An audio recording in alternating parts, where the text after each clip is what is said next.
Hello সবাইকে, আজকে আমি যাচ্ছি রবীন্দ্র সদন নন্দনে একটা সিনেমা দেখতে। সিনেমার নাম হলো কিল বিল সোসাইটি, যেটা ছিল হেমলক সোসাইটির সেকেন্ড পার্ট। শুধু আমি একা না, আমি আমার বাড়ি থেকে আমি একা ছিলাম, তাই আমি বাসে করে আসছিলাম। আর আমার কিছু সঙ্গ আছে, সঙ্গ বললে হয়তো ভুল হবে, সাঙ্গ পাঙ্গ আছে আমার, যাদেরকে তুমি একটু পরেই দেখতে পাবে।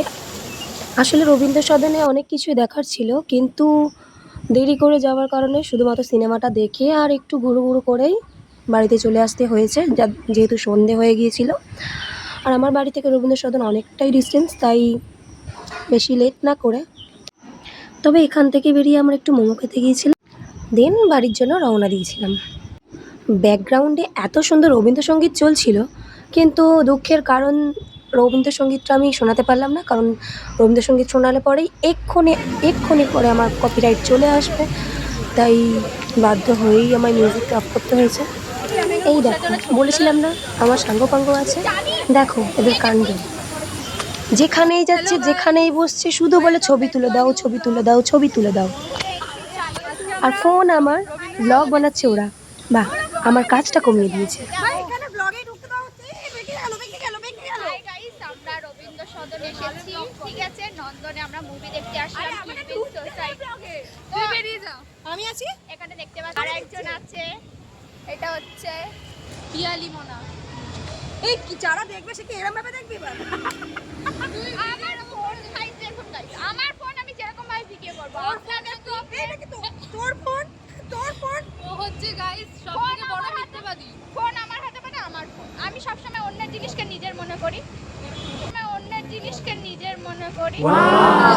ঘুরতে না বেরোলে বাড়িতে বসে থাকবে, তাও ভালো এনাদের সাথে বেরোবে। পুলিশ যদি তোকে ধরে, আমরা তোকে চিনি না, পুরো টাইম নষ্ট। গাইস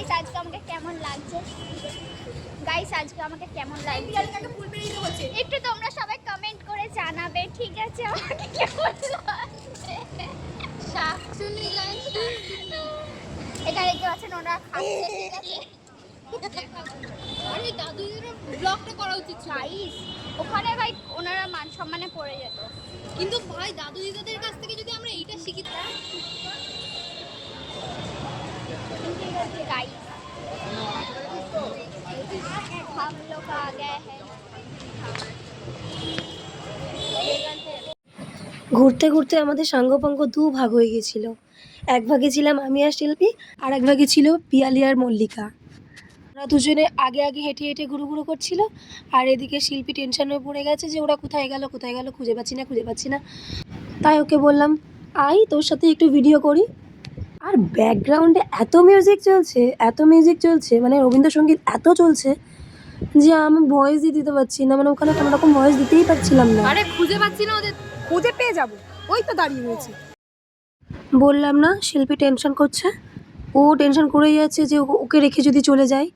আসলে ওরা আলাদা এসছে, আমি আলাদা এসছি, ও যদি ওদেরকে হারিয়ে ফেলে তো একা একা কী করে বাড়ি যাবে, তাই বেচারা ভয় পাচ্ছিল।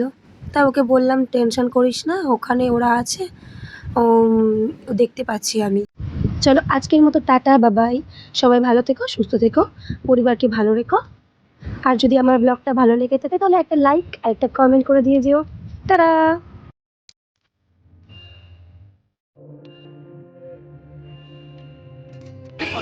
সেলফি